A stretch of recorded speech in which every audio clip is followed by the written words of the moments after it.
கர்த்தருடைய பரிசுத்த நாமத்துக்கு மகிமை உண்டாவதாக. தானியேலின் புஸ்தகம் 9ஆம் அதிகாரம் 19ஆம் வசனம் வாசிக்கலாம். தானியேலின் புஸ்தகம் 9:19.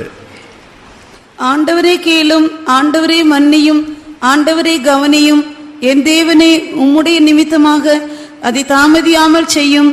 உம்முடைய நகரத்துக்கும் உம்முடைய ஜனத்துக்கும் உம்முடைய நாமம் தரிக்கப்பட்டிருக்கிறதே என்றேன். கர்த்தருடைய பரிசுத்த நாமத்துக்கு மகிமை உண்டாவதாக. இங்கே தானியேல் தாமதியாமல் செய்யும் என்று 3 காரியத்தை ஆண்டவருடைய சமூகத்தில் விண்ணப்பமாக வைக்கிறார். ஆண்டவரே கேளும், ஆண்டவரே மன்னியும், ஆண்டவரே கவனியும். இதை நீர் தாமதியாமல் செய்யும் சொல்றார். சில காரியங்கள் நமக்கு மெல்ல செய்ய நடந்தால் பரவாயில்ல, ஆனால் சில காரியங்கள் சீக்கிரமாக என்ன செய்யணும், நம்முடைய வாழ்க்கையில் நடைபெற வேண்டியது இருக்கிறது. பசியாக இருக்கிறவனுக்கு 10 நாளுக்கு பிறகு ஆகாரம் கொடுத்து என்ன இல்லை, பிரயோஜனம் இல்லை. தாகமாக இருக்கிறவனுக்கு 7 நாள் கழித்து தண்ணி கொடுத்து என்ன இல்லை, பிரயோஜனம் கிடையாது. அதுபோல சில காரியங்களை கர்த்தர் தாமதியாமல் செய்ய வேண்டிய ஒரு காலகட்டம். அதில் 3 காரியத்தை அவர் வலியுறுத்துவதை நாம் பார்க்கலாம். ஒன்று, ஆண்டவரே கேளும். 2வது, ஆண்டவரே மன்னியும். 3வது, ஆண்டவரே கவனியும். ஒரு காரியத்தை கேட்க சொல்லுகிறார், ஒரு காரியத்தை, சில காரியங்களை மன்னிக்க சொல்லுகிறார், சில காரியங்களை கவனிக்க சொல்லுகிறார். ஆண்டவர் எதை கேட்க வேண்டும்? 1, ஆண்டவர் எதை மன்னிக்க வேண்டும்? ஆண்டவர் எதை கவனிக்க வேண்டும்? இல்லாவிட்டால் ஆண்டவர் எவைகளை கேட்க வேண்டும், எவைகளையெல்லாம் மன்னிக்க வேண்டும், எவைகளையெல்லாம் கவனிக்க வேண்டும்? வேதத்தின் ஆதாரத்தின்படி பார்க்கும் பொழுது சில காரியங்களை நாம் இந்த வசனங்கள் மூலமாக விளங்கிக் கொள்ள முடியும். தாமதியாமல் இந்த காரியங்களை செய்ய வேண்டும் என்றும் அதற்குரிய ஒரு காரணத்தையும் அவர் சொல்லுகிறார்.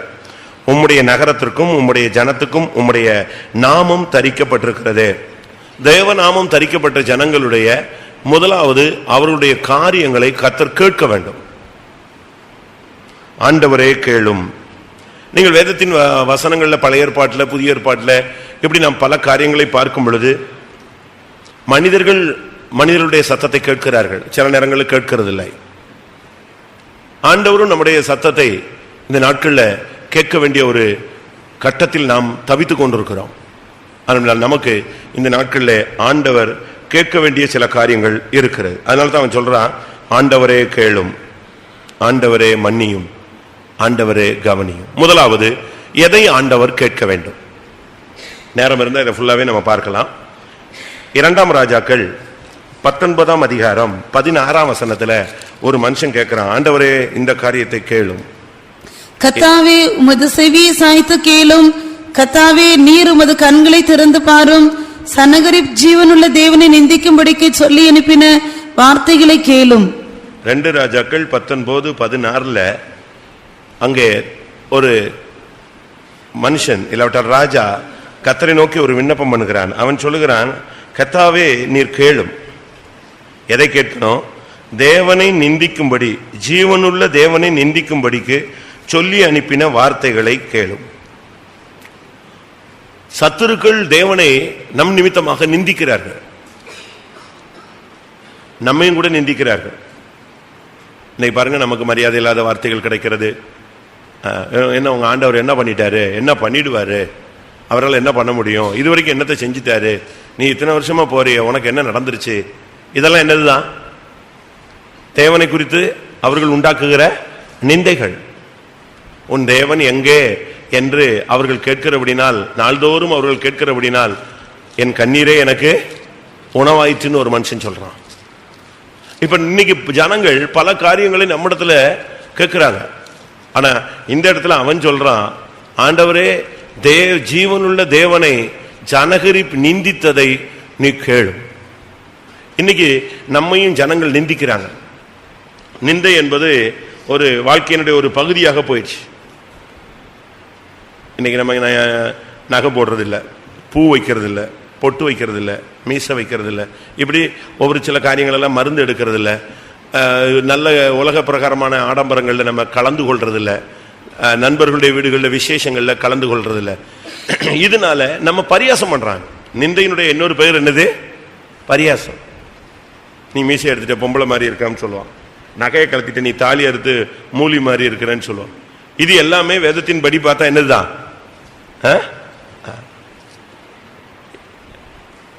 ராஜாக்களின் புஸ்தகம் 2 ராஜாக்கள் 2 அதிகாரத்தில் 23 வசனத்துல, அவன் அவ்விடத்தை விட்டு பெத்தேலுக்கு போனான். அவன் வழி நடந்து போகையில் பிள்ளைகள் பட்டணத்திலிருந்து வந்து அவனை பார்த்து மொட்டை தலையா ஏறிப்போ என்று சொல்லி நிந்தித்தார்கள். அங்க பாருங்க, அவனை பரியாசம் பண்றாங்க. எலிசாக்கு முடி கம்மி.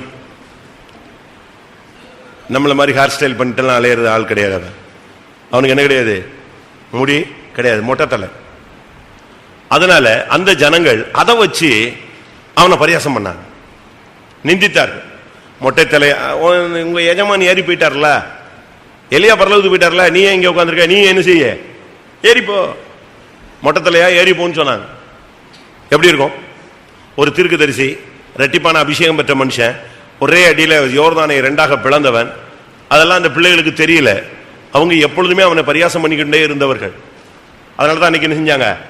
பரியாசம் பண்ணாங்க. இன்னைக்கு நம்ம நிந்திக்கிற ஒரு பெரிய திரள் கூட்டம் ஜனங்களை சபைகளில் பார்க்கலாம், வெளியே பார்க்கலாம். நம்ம ஆவில் நிரம்புறது பரியாசம் பண்ணுவாங்க, அந்நிய பாஷை பேசுறத பரியாசம் பண்ணுவாங்க. இப்படி பல விதங்களில் நம்ம வித்து என்ன செய்வாங்க? பரியாசம் பண்ணுவாங்க, நிந்திப்பார்கள். இங்க இவன் சொல்றான், ஆண்டவரே இந்த ஜனங்கள் நிந்திக்கிறதை நீ என்ன செய்யும்? கேளும். தாவீது சொல்றான் கோலியாத்தை பார்த்து, நீ நிந்தித்த தேவனுடைய நாமத்தின் நிமித்தம் நான் நெஞ்சிருக்கிறேன், வந்து நிற்கிறேன். ஏனென்றால் ஜீவனுள்ள தேவனை அவன் பயங்கரமாக நிந்தித்தான். கடவுளால் என்ன செய்ய முடியும்? நான் ஒத்தைக்கு வர்றேன், உங்க கடவுள் யாரையாவது ஒரு ஆளை கொண்டு வர சொல்லு.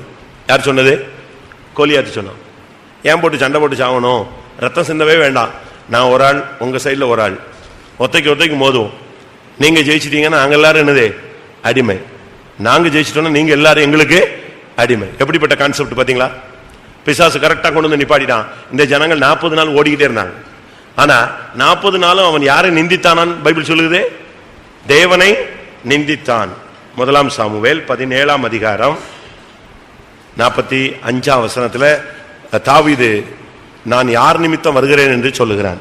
அதற்கு தாவீது பெலிஸ்தரை நோக்கி, நீ பட்டயத்தோடும் ஈட்டியோடும் கேடகத்தோடும் என்னிடத்தில் வருகிறாய், நானோ நீ நிந்தித்த இஸ்ரவேலுடைய இராணுவங்களின் தேவனாகிய சேனைகளுடைய கர்த்தரின் நாமத்திலே உன்னிடத்தில் வருகிறேன். இவன் யாரை நிந்தித்தான்? ஜீவனுள்ள தேவனை. அவன் சொல்றான், நீ நிந்தித்த இராணுவங்களின் தேவனுடைய நாமத்தில் நான் வருகிறேன். 25 வசனம் பாருங்க. அந்நேரத்திலே இஸ்ரவேலர் வந்து நிற்கிற அந்த மனுஷனை கண்டீர்களா? இஸ்ரவேலை நிந்திக்க வந்து நிற்கிறான். இஸ்ரவேலை நிந்திக்க வந்து நிற்கிறான். இஸ்ரவேலை நிந்திக்கிறது எவ்வளவு பெரிய குற்றம்! தேவனை நிந்திப்பது எவ்வளவு பெரிய குற்றம், ஒரு குற்றம். நீங்க யோசிச்சு பாருங்க. நம்முடைய வாழ்க்கையில இந்த நாட்களில ஆண்டவர் இதை கேட்கணும்னு அவன் சொல்றான். ஆண்டவரே உம்மை நிந்திக்கிற நிந்தையை என்ன செய்யும்? கேளு. ஆண்டவரே கேளுன்னா என்னத்தை கேட்க சொல்றாரு? ஃபர்ஸ்ட் உனக்கு விரோதமாய் சத்துரு பேசின வார்த்தைகளை என்ன செய்கிறாரு? கர்த்தர் கேட்கிறார். ஆண்டவரே கேளும். இன்னைக்கு நிந்திக்கிறவங்க சத்ருவா இருந்தா கூட பரவாயில்ல. சங்கீதத்தில் அப்படி ஒரு வசனம் உண்டு, என்னை நிந்தித்தவன் சத்ரு. நிந்திக்கிறது ஒரு பகுதி இருக்கு, இன்னொரு யாரும் நிந்திக்கிறா? சங்கீதம் 55:12 என்னை நிந்தித்தவன் சத்ரு அல்ல, அப்படி இருந்தால் சகிப்பேன். என்னை நிந்தித்தவன் யாரப்போ? வாசிங்க. எனக்கு விரோதமாய் பெருமை பாராட்டினவன் என் பகைஞன் அல்ல, அப்படி இருந்தால் அவனுக்கு மறைந்திருப்பேன். எனக்கு சமமான மனுஷனும் என் வழிகாட்டியும் என் தோழனுமாகி நீயே அவன். பாருங்க, இன்னைக்கு யார் நம்ம நிந்திக்கிறா? இன்னைக்கு தேவனை நிந்திக்கிறது ஒரு கூட்டம் இருக்கு, நம்ம நிந்திக்கிறது எல்லாம் யாரு தான்? நம்ம கூட கூட்டத்தில் உட்கார்ந்துருக்கவங்க தான் நம்மளை பரியாசம் பண்றான். நம்ம சர்ச்சில் உட்கார்ந்துருக்கவங்க தான் நம்மளை குற்றம் சொல்றாங்க. நம்ம ஆளுங்க தான் நம்மளை என்ன செய்யறாங்க? கேள்வி கேட்கிறாங்க. அதனால தான் அவன் சொல்றான், என்னை நிந்தித்தவன் சத்துரு அல்ல, அப்படி இருந்தால் நான் சகித்திருப்பேன். என்னை நிந்தித்தவன் அந்நியனா இருந்தால் நான் ஏற்றுக்கொண்டிருப்பேன். என்னை நிந்தித்தது யாரு?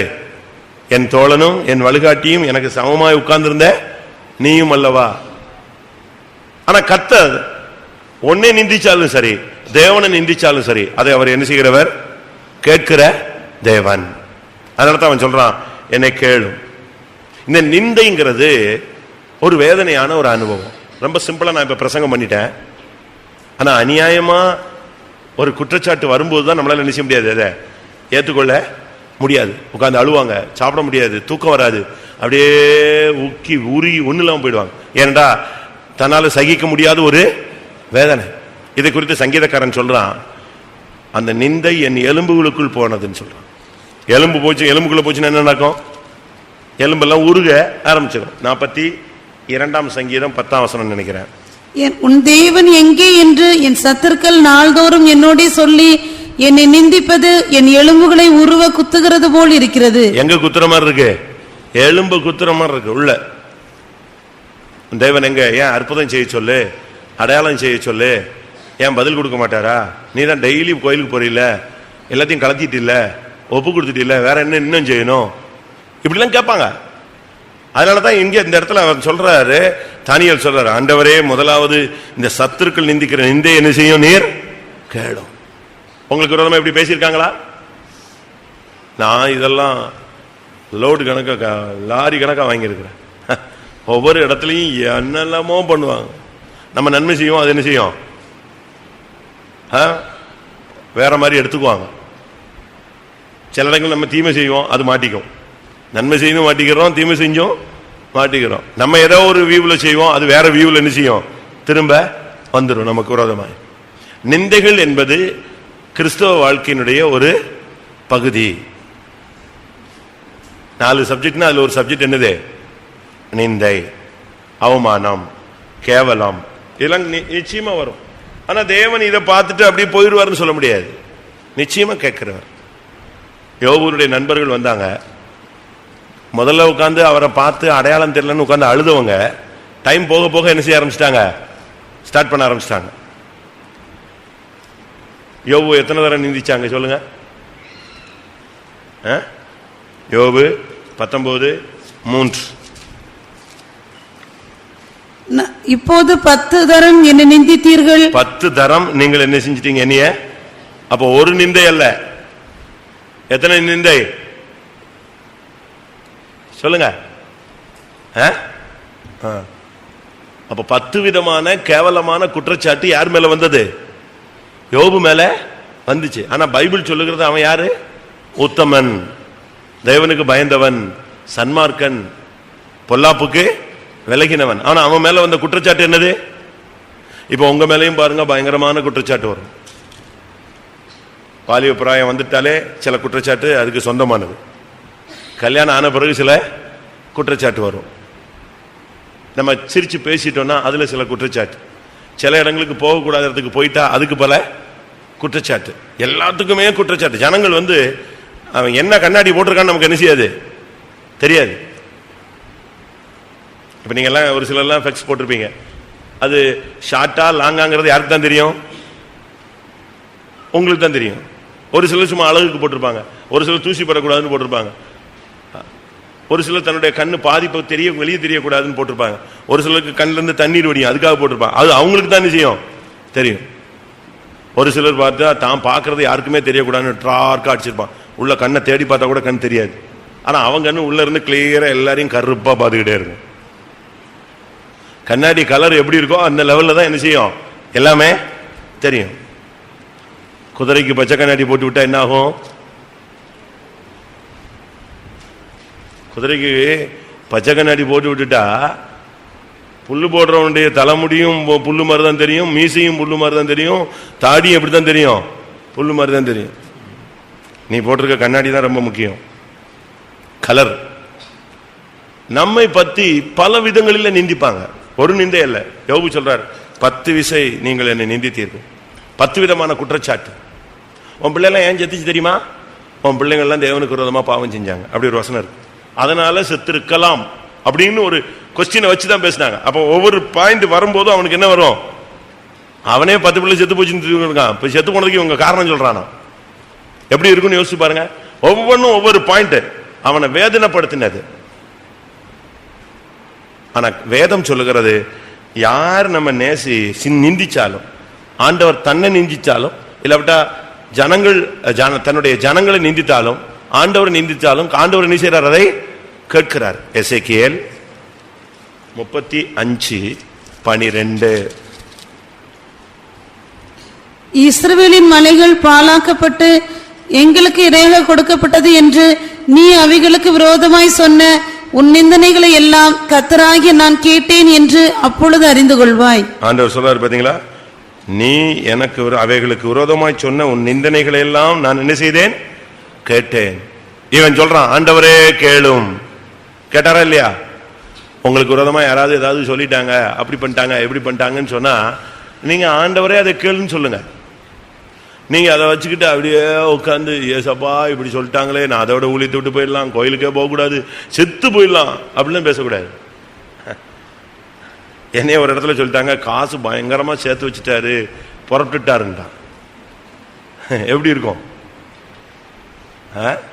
காசு ரொம்ப சேர்த்துட்டாரு, கிளம்பிட்டாரு அப்படின்னு. நான் எங்க கிளம்புறேன்? நான் தான் ஃபெய்த்தோம் தானே இருக்கேன். இவன் எழுதி போட்டான். சென்ட்ரல் பாஸ்டர் வாசிச்சுட்டு, நீ என்னப்பா காசுலாம் சேர்த்து வச்சுட்டு கிளம்பிட்டியான்னு. நான் சொன்னேன், ஃபெய்த்தோம் வாங்க, என்கிட்ட இப்போ பேக்கில் பாருங்க, அவங்க சொன்ன அமௌண்ட் இருக்கான்னு பாருங்க ஃபர்ஸ்ட். அவன் லட்சக்கணக்கில் சொல்லியிருக்கான், என்கிட்ட 1000 கணக்கில் தான் என்ன செய்யுது, பணமே இருக்கு. இப்படிலாம் வரும். நான் அதை வந்து ரொம்ப டேக் இட் ஈஸியாக எடுத்துக்கிட்டேன். அப்படியே உடனே அப்படியே சொல்லிட்டாங்க, உடனே 3 நாள் உபவாசம், 7 நாள் அப்படியே தண்ணி குடிக்காமலாம் நான் இல்லை. நான் ஒரு நாள் கூட உபவாசம் எடுக்கல.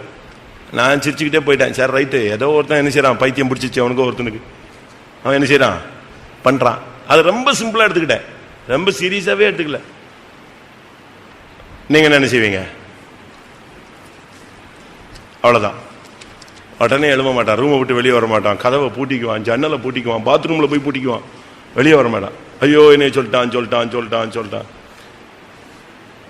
தாவீதை வந்து சிமை மண்ணள்ளி போட்டு கல்லள்ளி போட்டு இரத்த பிரியனே பேலியாளின் மனுஷனே தொலைஞ்சுவோன்னு சொன்னான். அப்போ அபிசாய் வந்து சொல்றான், வெட்டியிருட்டோம், ஒரே வெட்டிட்டுமா, நம்ம இருக்கிற டென்ஷன்ல இவன் வேற மண்ணள்ளி போட்டுட்டு இருக்கான்னா. அப்ப அதுக்கு என்ன சொன்னான் தாவீது? நீ போய் தாவீதை ஏசுன்னு சொல்லி ஆண்டவர் இவனை நெஞ்சிருக்காரு, ரெடி பண்ணி அனுப்பி இருக்கிறாரு. அதனால அவன் அந்த வேலையை செய்யறான், செய்யட்டும். அதே மாதிரி நம்ம மேலையும் வரும். இதை விட இன்னொரு விசித்திரமான ஒரு குற்றச்சாட்டை சொல்றேன். ஒரு குழந்தைய தூக்கி வச்சிருந்தாங்க. நான் செஞ்ச தவறு, ஒரு குழந்தைய தூக்குனேன். நான் அப்போ வந்து ஒரு ஃபெய்த்தம்ல ஈசி சேர்ல அப்படி சாஞ்சி படுத்திருந்தேன். ஒரு பிள்ளை வந்து தன்னுடைய குழந்தைய கொண்டு போனா, விசுவாசி பொண்ணு. என்கிட்ட யாரோ ஒரு விசுவாசி பேசிக்கிட்டு இருந்தான். நான் கொண்டா அந்த குழந்தையன்னு சொன்னேன், கொடுத்தா. நான் அதை அப்படி வச்சேன். அது எங்க நிற்கும்? ஈசி சேர்ல இருந்தா என் நெஞ்சு மேல நின்றுச்சு. இதுதான் எனக்கு பிடிச்ச சனியை. அது செஞ்சது தப்பாவோ இருக்கலாம், பிரமாணத்தின்படி அது என்ன செஞ்சிருக்கலாம், ஊழியக்காரன் பிள்ளைய குழந்தைகளை தூக்கக்கூடாது. சரி ரைட். நான் அன்னைக்கு எந்த இதுலையோ செஞ்சுவிட்டேன். ஒரு ட்ரிப்பு அது கிட்ட இருந்தவன் கிளப்பி விட்டானா இல்லை அவளே போய் கிளப்பி விட்டாளா என்னவோ தெரில, அழகாக வெடிச்சுது. அது அட்டகாசமாக வெடிச்சுது. இன்னைக்கு வரைக்கும் வெடிச்சுக்கிட்டு இருக்கு. நான் நாசரேத்து வந்த பிறகு, நான் சொல்றது வந்து 15 வருஷத்துக்கு முன்னால, நாசரேத்தில் ஒரு வீட்டில் டெத் வீட்டில் இருக்கிற ஒருத்தன் ஃபோன் அடிச்சு சொல்கிறான், என்னென்ன உங்கள் மேலே அடுத்த ஒரு ஸ்கட்டு புறப்பட்டு வருதுண்ணா. இல்லை இது 15 வருஷத்துக்கு முன்னால் உள்ளதுடா. ஆமாம் அது இப்போ ரினியூ ஆகிருக்குண்ணா. சரி ரைட். ஏன்னா இப்போ ஒரு டெத் வீட்டில் இருக்கேன், எனக்கு இதுதான் மண்டையில் ஓடிக்கிட்டு இருக்கு. நீ இப்போ இந்த கதை என்ன செய்யாது, என் மண்டையில் ஏறாது. எப்படி இருக்கும் யோசிச்சு பாருங்க. இதெல்லாம் உலகத்தில் அது வாட்டுக்கு விடுவான். அவனுக்கு என்னங்க, ஒருத்தன் ஆண்டவர் மண்ணினால எல்லாம் உண்டாக்குனாரு, எதை ஊதி விட்டாரு, ஜீவ சுவாசம். நம்ம ஆளுங்களும் அந்த வேலையை ரொம்ப ஸ்பீடா செய்வான். ஒருத்தன் கண் வைப்பான், ஒருத்தன் மூக்கு வைப்பான், ஒருத்தன் வாய் வைப்பான், ஒருத்தன் காது வைப்பான், டப்பன்னு வைப்பான். சரட்டுன்னு வந்தவன் அது உனக்கு தெரியுமான்னு ஒரு ஊதுவான் பாருங்க, சரன்னு. அதுக்கு பிறகு அது நிழல் உலகத்தில் உலாவ ஆரம்பிச்சிடும். நான் பார்த்தேன், அங்க பார்த்தேன், இங்க பார்த்தேன், அதை பார்த்தேன், இதை பார்த்தேன். நிந்தனைகள். அதனால தான் இவன் சொல்றான், ஆண்டவரே அது என்ன செய்யும், நீரே கேளும். நான் ஒரு ஜெபம் மட்டும் பண்ணேன், ஆண்டவரை இப்படி கிளப்பி விட்டானே, இப்படி சொல்லிவிட்டானே, இவனை எனக்கு காட்டணும். நானும் ட்ரை பண்ணி பார்த்தேன், அவன் கிடைக்கவே இல்லை. என்ன பண்றதுன்னு எனக்கு தெரியல. இப்படி சொல்லிட்டானே, இப்படி சொல்லிட்டானே, லெட்டர் போட்டு விட்டானே, இப்படிலாம் பண்ணிட்டானே. இது யாரு, ஆனா பொண்ணா, விசுவாசியா அவிசுவாசியா, எந்த ஊர்ல இருந்து போட்டான், இப்படி குழம்பிக்கிட்டே இருந்தேன். கடைசியில் நான் ஒரு ஜெபம் பண்ணி விட்டேன், எனக்கு அவனை பார்க்கணும். எப்படி பார்க்கறது, அவனை எப்படி கண்டுபிடிக்கிறது? அவனுக்கு காலில் அடிபடணும். அப்போ நான் கண்டுபிடிச்சிடுறேன். என்னுடைய சின்ன வயசு, அப்போ ரொம்ப நான் சின்ன வயசில் இருந்தேன், எல்டராயிட்டேன். 30-32 வயசு இருக்கும். ஆனால் ஒரு ஆசை, என்னது, யாரை பார்க்கணும், நம்மளை பண்ணவனை பார்க்கணும் அப்படின்னு. நான் ஜெபம் பண்ணேன். அடுத்த வாரம் ஒரு ஆட்டோ கவுந்து கடைசியில் ஒரு விசுவாசி கால் கையெல்லாம் சுத்தமாக நொறுங்கி போயிட்டு வந்துட்டான். எனக்கு அவன் தானான்னு கேட்டா அவனை போய் எப்படி கேட்கறது? அடுத்த கொஸ்டின். அவன் காலெலாம் ஒடிஞ்சு போச்சு. நான் தான் போய் ஆஸ்பத்திரிலாம் பார்த்தேன். பாவம் செலவுக்கெல்லாம் காசு கொடுத்துட்டு வந்தேன். சரி, நம்ம ஜபத்தில் தான் ஆயிட்டானோன்னு ஒரு டவுட் ஆயிடுச்சு. அவன்கிட்ட போய் அதை கேட்கவும் முடியாது. திருப்பி நான் ஒரு 5 வருஷம் கழிச்சு 3 வருஷம் கழிச்சு இன்னொரு இடத்துல இருக்கும்போது என்னை பார்க்க வந்தாங்க. அப்பவும் லேசா இந்த சப்ஜெக்டை இந்த ஜப பாயிண்ட் சொல்லலை, இன்னைக்கு தான் சொல்றேன், 20 வருஷம் கழிச்சு சொல்றேன். அன்னைக்கு திருப்பி அவன்கிட்ட லேசா கேட்டேன், இப்படிலாம் பண்ணிட்டாங்களா உங்க சபையில் நான் ஊழியம் செய்யும்போது? அதான் தெரியவே இல்லைண்ணா. என்னடா இவன் தானே அடிபட்டுருக்கான், இவனே தெரியலங்கிறான், இவன் பொய் சொல்றானா உண்மை சொல்றானா? யோசிச்சு பாருங்க. உங்களுக்கு விரோதமா இப்படிலாம் வந்திருக்கா? 1 ஆ 2 ஆ? வாலிப வயசு வந்துருச்சுன்னா நிந்தைகள் என்ன இதாயிடும்? ஒரு சப்ஜெக்ட். அதுல ரொம்ப கவனமா நம்ம போகணும். அநியாயமா குற்றம் சாட்டிட்டா நீங்க பாக்கியவான்கள், நியாயமா குற்றம் சாட்டப்பட்ட நீங்க யாரு? குற்றவாளிகள். நன்மை செய்து தீமை அனுபவிக்கலாம், தீமை செஞ்சு என்ன செய்யக்கூடாது? பாடு அனுபவிக்க கூடாதுன்னு பேதுருல வாசிக்கிறோம். அதனால முதலாவது ஆண்டவர் கேட்க வேண்டிய காரியம் கேளும் அப்படின்னா நம்முடைய நிந்தைகளை அவர் கேட்கிறார், கேட்க வேண்டும். இரண்டாவது 84ஆம் சங்கீதம் 8ஆம் வசனம். 84ஆம் சங்கீதம் 8ஆம் வசனம். சேனைகளின் தேவனாகிய கர்த்தாவே, என் விண்ணப்பத்தை கேளும், யாக்கோபின் தேவனே செவிகொடும். என் விண்ணப்பத்தை கேளும். இரண்டாவது நம்முடைய விண்ணப்பம் ரொம்ப முக்கியமானது. நம்முடைய விண்ணப்பம் அதாவது ஜெபம்னு சொல்லலாம்னு வச்சுக்கோங்களேன். ஆண்டவரே என்னுடைய விண்ணப்பத்தை கேளும், இல்லாவிட என்னுடைய ஜெபத்தை கேளும். 119ஆம் சங்கீதம் 145ஆம் வசனம். முழு இருதயத்தோடும் கூப்பிட்டேன், கர்த்தாவே என் ஜெபத்தை கேளும். பாத்தீங்களா? என்னுடைய ஜெபத்தை கேளும். என்னுடைய அதாவது ஜெபத்தினுடைய ஒவ்வொரு பகுதி தான் விண்ணப்பம், வேண்டுதல், ஸ்தோத்திரம், பிரார்த்தித்தல், அபயமிடுதல், அலறுதல், புலம்புதல், கண்ணீர் விடுதல். இது எல்லாமே எதனுடைய ஒவ்வொரு பகுதி? ஜெபத்தினுடைய ஒரு பகுதி தான். இன்னும் சொல்ல போனா 119ஆம் சங்கீதம் 149ஆம் வசனத்தை பாருங்க. உம்முடைய கிருபையின்படி என் சத்தத்தை கேளும். சத்தத்தை கேளும், ஜெபத்தை கேளும், என் விண்ணப்பத்தை கேளும். ஆண்டவர் நம்முடைய இரண்டாவது நம்முடைய காரியங்களை கேட்க வேண்டியது. ஆண்டவரே கேளும்னா நம்மை நிந்தித்தது, தேவனை நிந்தித்ததை கர்த்தர் கேட்கணும். அது நம்ம மனசுல ஒரு ஆறாத ஒரு வடு மாதிரி இருக்கு, உள்ளுக்குள்ளேயே இருக்கும். இப்படி சொல்லிட்டாங்களே சொல்லிட்டாங்களே சொல்லிட்டாங்களே சொல்லிட்டாங்களே, அதை கர்த்தர் கேட்கணும். கேட்டாருன்னா முடிஞ்சிருச்சு. இரண்டாவது நம்முடைய விண்ணப்பம் கேட்கப்படணும், நம்முடைய ஜெபங்கள் கேட்கப்படணும், நம்முடைய சத்தத்தை கேட்கணும். இன்னைக்கு அநேக ஜெபங்கள் கேட்கப்படல, அதான் சொல்றேன், அதுக்கு தான் காரணம் சொல்றேன். அநேக ஜெபங்கள் என்ன செய்யறது இல்ல, கேட்கப்படல. ஏசாயா 1ஆம் அதிகாரத்தில் சொல்லி இருக்கிறது, நீ மிகுதியாய் ஜெபம் பண்ணு, ஆனா நான் கேட்க மாட்டேன்ட்டார். அப்ப அப்படி ஒரு ஜெபம் பண்ணிட்டு கிடந்துட்டு கத்திட்டு கிடந்து என்ன பிரயோஜனம்? ஏசாயா 1ஆம் அதிகாரம் 15ஆம் வசனம். நீங்கள் உங்கள் கைகளை விரித்தாலும் என் கண்களை உங்களை விட்டு மறைக்கிறேன், நீங்கள் மிகுதியாய் ஜெபம் பண்ணினாலும் கேளேன். நீங்கள் மிகுதிய எவ்வளவு கத்தி கித்தி மணிக்கணக்கா ஜெபிச்சாலும் நான் என்ன செய்ய மாட்டாத, கேட்க மாட்டேன். அதனால தான் இவன் சொல்றான், ஆண்டவரே என் ஜெபத்தை நீங்க என்ன செய்யுங்க, தயவு செய்து கேளுங்க. சில நேரத்தில் நீங்க புருஷன்ட்ட போய் ஏப்பா அதுப்பா இதுப்பா, நீ கம்முன்னு எனக்கு தெரியுன்றான். இல்ல நான் ஒரு ட்ரிப் பேசிக்கிறேன், அதை கேளுங்க, அதுக்கு பிறகு நீங்க சொல்லுங்க அப்படிம்பீங்க. நீ இப்படித்தான் சொல்லுவேன், நான் பண்றதெல்லாம் இப்படிதாம்மா. ஏன்னா நம்முடைய ஜெபங்கள்ல உள்ளதான வித்தியாச தன்மைகள். சிலர் ஜெபம் ஜெபமே பாவமா மாறிடுது, சிலருடைய ஜெபம் ரிவர்ஸ் ஆயிருது.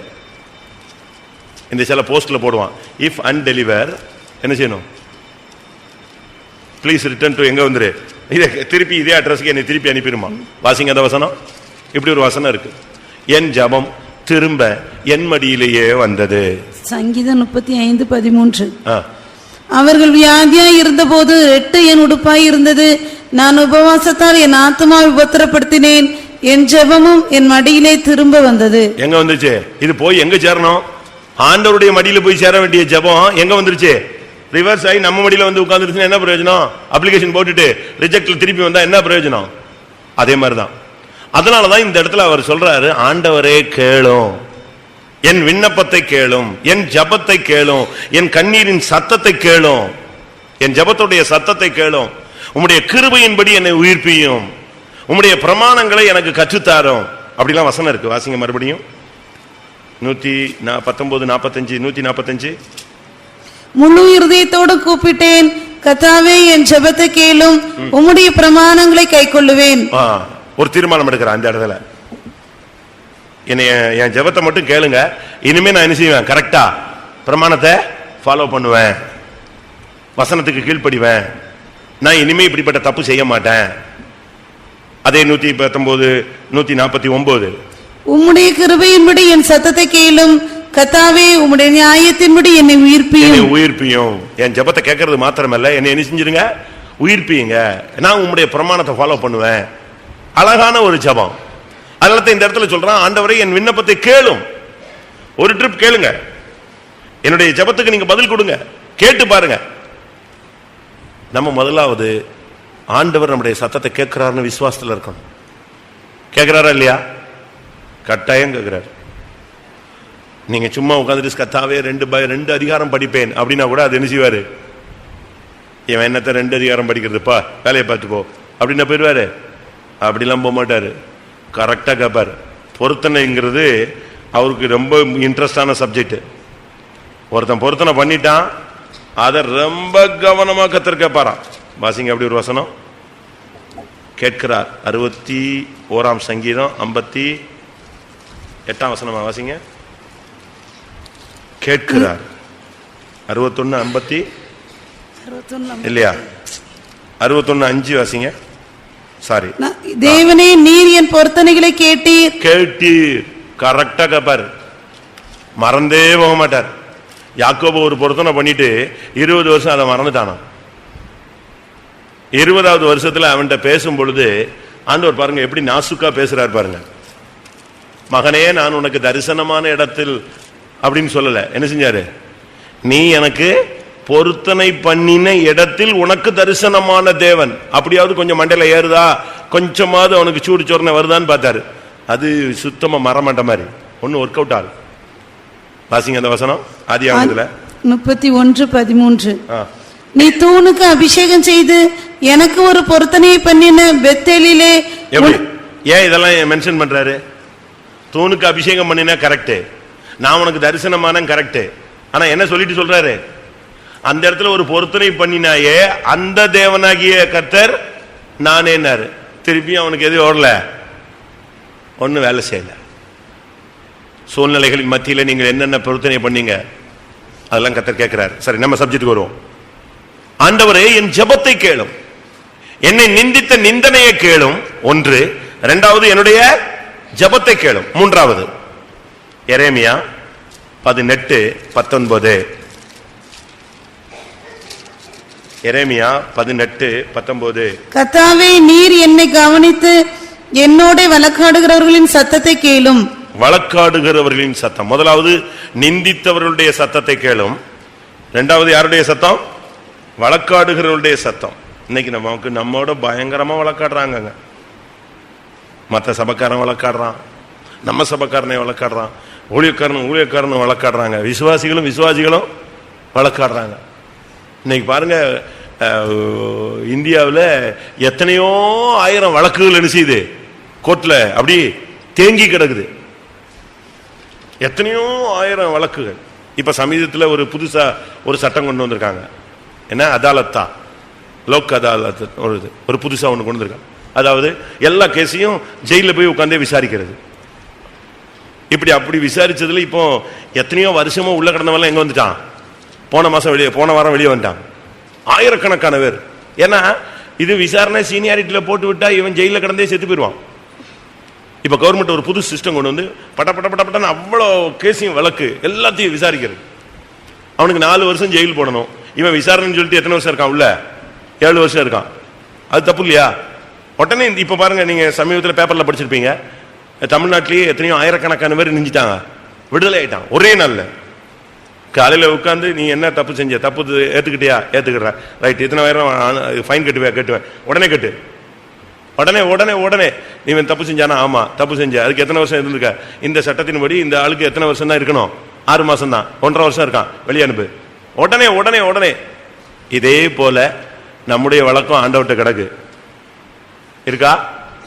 பைபிள்ல சொல்லி இருக்கிறது, சீயோனின் வழக்கு, விதவையின் வழக்கு, ஏழையின் வழக்கு. இப்படிலாம் பல வழக்குகளை பத்தி பைபிள் சொல்லுது. ராகேல் சொல்றா என்னுடைய வழக்கு, ராகேலுக்கு ஒரு வழக்கு இருக்கு. இப்படிலாம் பைபிள்ல நீங்க எத்தனையோ காரியங்களை படிக்கலாம். ஆண்டவர் சொல்றாரு யூதாவோடு எனக்கு ஒரு வழக்கு இருக்குன்னு. அவன் பண்ண சேட்டைக்கு என்னது? ஆண்டவருக்கு வழக்கு யார் மேல இருக்கு? யூதாவிட்ட சொல்றாரு உன்னோட எனக்கு ஒரு வழக்கு இருக்கு. இப்படி பார்த்தா நம்மோடு வழக்காடுகளுடைய சத்தத்தை, வழக்காடுறவன் என்ன சொல்றான்? அவன் மேல குற்றம் சொல்றான். வழக்காடுறவன் என்ன சொல்றான்? நமக்கு ஆப்போசிட் டீம் என்ன செய்யுது? நமக்கு விரோதமா குற்றம் தானே சொல்றான். அதனால தான் அந்த இடத்துல சொல்லி இருக்கிறது, ஆண்டவரே எங்களோடு வழக்காடுகளுடைய சத்தத்தை நீர் கேளும். என்னோடு வழக்காடுகளின் சத்தத்தை கேளும். வழக்காடுறவன் என்ன சொல்லுவான்? நீ பரிசுத்தவன் சொல்லுவான். என் இடத்த எடுத்துட்டான், என் பணத்தை எடுத்துட்டான், என் வாழ்க்கையை கெடுத்துட்டான், இவன் விசுவாசியா, இவன்லாம் பைபிள் தூக்க லாயக்கா, இவன் ஏன் பெந்தேகோஸ்துக்கு போறான் சொல்றானா? இன்னைக்கு இதுதான் சொல்லி கொடுத்தாங்களா அப்படிமாங்க. நீங்க கூட்டம் முடிச்சுட்டு இன்னைக்கு ஒரு ருத்ரதாண்டவ வீட்டில் போய் ஆடிட்டீங்கன்னா என்ன நடக்கும்? ஓஹோ இன்னைக்கு இதுதான் சொல்லி கொடுத்தாங்களா அப்படிமா. உங்களுக்கு இன்னும் சுருன்னு ஏறும், இன்னும் ஸ்பீட் ஆயிடுவீங்க நீங்க. அப்படிதானே? இங்கே சொல்லி என்னோடு வழக்காடுகளின் சத்தத்தை கேளும். உனக்கு விரோதமாய் பல வழக்குகள் இருக்கிறது, பல வல்லமைகள் போராடுது. பிசாசு போராடுறான், செய்வினை ஆவிகள் வழக்காடுது, இல்ல விழுந்து போன வல்லமைகள் போராடுது. அநியாயமா நமக்கு விரோதமா என்னெல்லாமோ பேசுறாங்க, என்னெல்லாமோ செய்யறாங்க. 3 காரியத்தை கேட்கும்படியாக அவன் சொல்றான். ஆண்டவரே கேளும், என்னை நிந்திக்கிறவருடைய காரியங்களை கேளும், என் ஜெபத்தை கேளும். 3வது என்னோட வழக்காடுடைய சத்தத்தை. கர்த்தர் அந்த சத்தத்தை கேட்டார்னா அவர் வழக்காடுவார். உன்னோடு வழக்காடுகளோடு என்ன செய்வேன்? நான் வழக்காடுவேன். நான் ஒரு கோர்ட்டுக்கு போயிருந்தேன் ஒரு இடத்துல. அங்க 2 வக்கீலும் காரசாரமா வழக்காடுறாங்க. இவன் அவர் லார்ட், அவர் ஆனர், அவர் இவர்னு கத்துறான் போட்டு, அவன் இவன் இல்லவே இல்லைன்ட்டு அவன் கத்துறான். 2 பேரும் பயங்கரமா பேசுறாங்க. அந்த ஜட்ஜி கால் ஊனமான ஆளு. அவரு அழகாக நொண்டி நொண்டி அதில் உட்காந்துக்கிட்டாரு, அந்த ஜட்ஜோட சீட்ல உட்காந்துக்கிட்டாரு. இவங்க புட்டிச்சு கத்துறான் 2 பேரும். ஜனங்களெல்லாம் என்ன நடக்க போகுதுன்னு பார்த்துட்டு இருக்காங்க. ஜட்ஜி பேனாவை சுத்தி விட்டுட்டு இருக்காரு. எல்லாரும் பார்த்துட்டு இருக்காங்க, என்னடா ஜட்ஜி பேனாவை சுத்தி விட்டுட்டு இருக்காங்க. இவங்க 2 பேரும் நின்றுட்டு இருக்காங்க. பயங்கரமான வழக்காடு, ரொம்ப காரசாரமா போகுது. ஜனங்கள்லாம் ஜன்னல்ல, அங்க நானும் ஒரு ஜன்னல் நின்று பார்த்துட்டு இருக்கேன், என்ன பண்ண போறான் அந்த ஜட்ஜின்னு. அவரு அப்படியே சுத்தி விட்டுட்டு சரி 28ஆம் தேதி அடுத்த வாய்தா போயிட்டு வந்துட்டான். இவன் 2 பேரும் கத்தி ஓச்சு போயிட்டாங்க, எந்திச்சு வெளியே வந்துட்டான். இவங்களை கத்த விட்டு அவன் சும்மா போறது இல்ல, அவன் நோட் பண்ணிக்கிட்டே இருக்கான். அவனுக்கு இவங்க கத்துறது முக்கியம் இல்ல, எது முக்கியம்?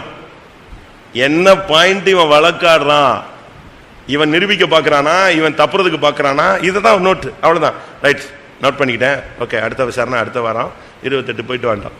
இவன் 2 பேரும் வெளியே வந்துட்டு, என்னாச்சு? அதான் போட்டார வாய்தா, போயிட்டு வா, கிளம்பு.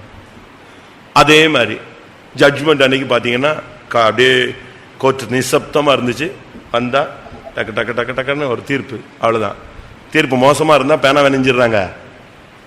அப்படி நிப்ப டப்புன்னு ஒரு ஒடி ஒடிச்சு தூக்கி போட்டு அடுத்த பேனா எடுத்துவான். தீர்ப்பு கசப்பான தீர்ப்பு.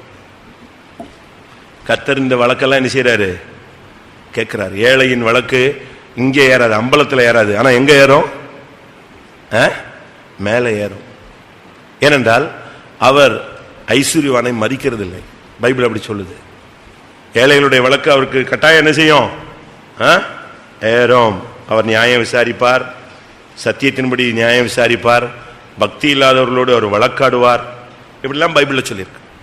2வதாக ஆண்டவரே, சப்ஜெக்ட் வாங்க, ஆண்டவரே மன்னியும்.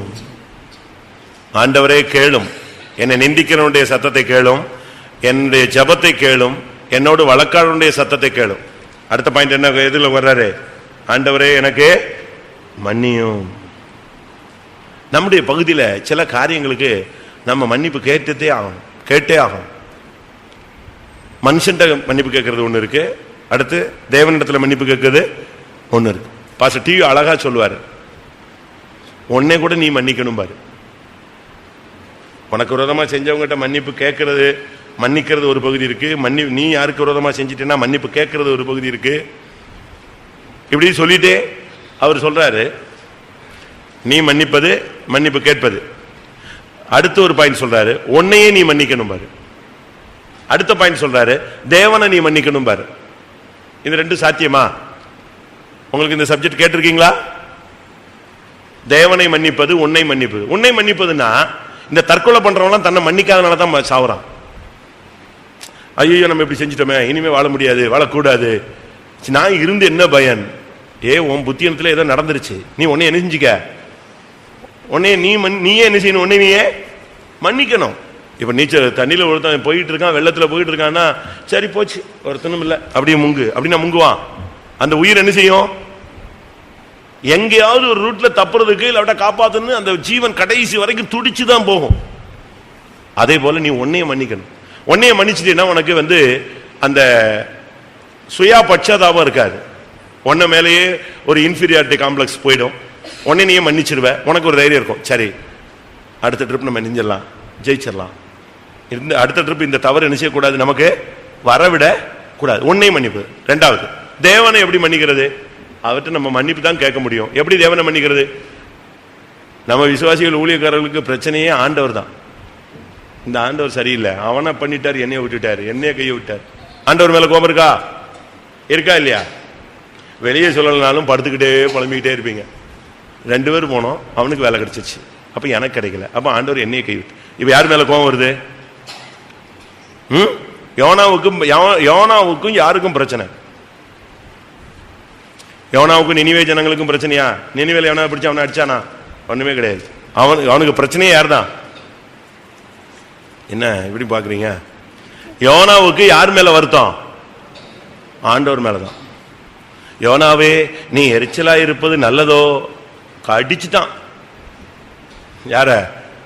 ஆண்டவரை விழுந்து கொதறிட்டான். நான் சாகிற வரைக்கும் இப்படி இருந்தா உமக்கு என்ன? நான் தான் வரமாட்டேன்னு ஊரை விட்டு ஊரை ஓடி வேற கப்பல்ல ஏறி எங்கேயோ போய் தொலைஞ்சு என்னைய விட்டுற வேண்டியதானே? திருப்பி இங்க கொண்டு பிரசங்கம் பண்ண வச்சு அவனை இந்த இப்படிலாம் செய்வீர்னு எனக்கு என்ன செய்யும் ஏற்கனவே தெரியும் அப்படிங்கிறான். இப்ப இந்த கோபம் முழுசு யார் மேல வந்துருச்சு? அவனுக்கு மனைவி மேல வந்துச்சா, புருஷன் மேல வந்துச்சா, அக்கா மேல வந்துச்சா, இல்ல நினிவே ராஜா ஏன்டா இப்படி போய் மனம் திரும்பிட்டான்னு அவன் மேல கோபம் வந்துச்சா? அவனுக்கு முழு கோபம் கர்த்தர் மேலதான். விட்டுருந்தா பேசாம தரிசிச்சு போய் சேர்ந்துருப்பேன். இந்த கப்பலை போட்டு குழப்பி அவனை போட்டு எல்லாத்தையும் போட்டு பண்ணிட்டார். இதே மாதிரி நம்ம ஆளுங்களுக்கு பாதி பேருக்கு யார் மேல கோபம் இருக்கு? ஊழியத்தில் விரக்தி அடைஞ்சவங்களாம், ஐயோ விஷயம் தெரியாம தொலைஞ்சிட்டனே, என்னை பிடிச்சி இழுத்துட்டு வந்துட்டாரு. ஒருத்தர் சொன்னாரு, வனாந்திரத்தில் நயங்காட்டி என்னை அழைத்து கொண்டு எங்க விட்டு விட்டாரு? வனாந்திரத்தில் விட்டாரு. அது மாதிரிதான் ரொம்ப பேர் ஆண்டவர் மேல இப்ப ரொம்ப பேருக்கு வழக்கு இருக்கு. இவங்களை பரலோகத்தில் கொண்டு போய் விட்டா என்ன ஆகும்? இப்பவுமே சண்டையை தொடங்கிடுவாங்கன்னு தான் இங்க இருந்து போற ஆளுங்களோ பரலோகத்துக்குள்ள விடாம இளைப்பாற ஸ்தலத்துல பிரேக் பண்ணி வச்சிடறாரு. நீ இருறான், நீ எங்க போயிடாத, நீ அங்க வந்துடாது. ஆபேல் செத்து போயிட்டான்.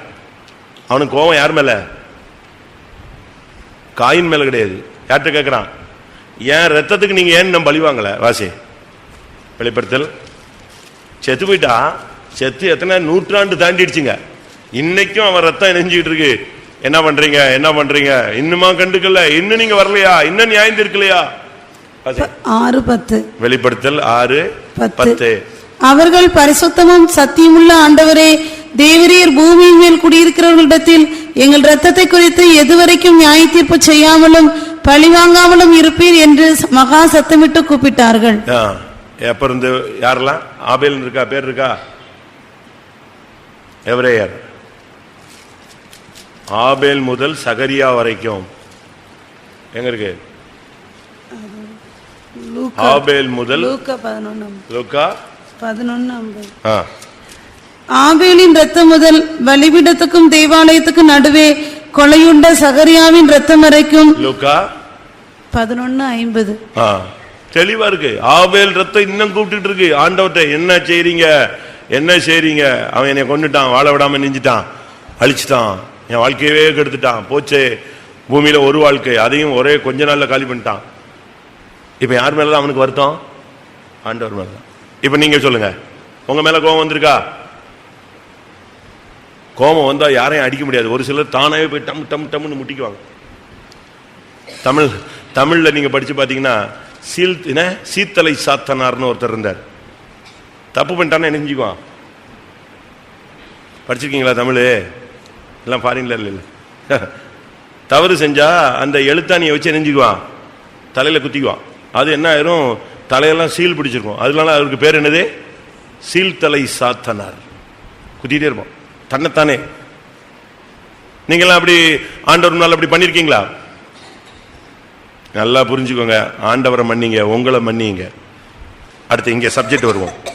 ஆண்டவரே மன்னியும். எதை மன்னிக்கணும்? 1 சாமுவேல் 25:28.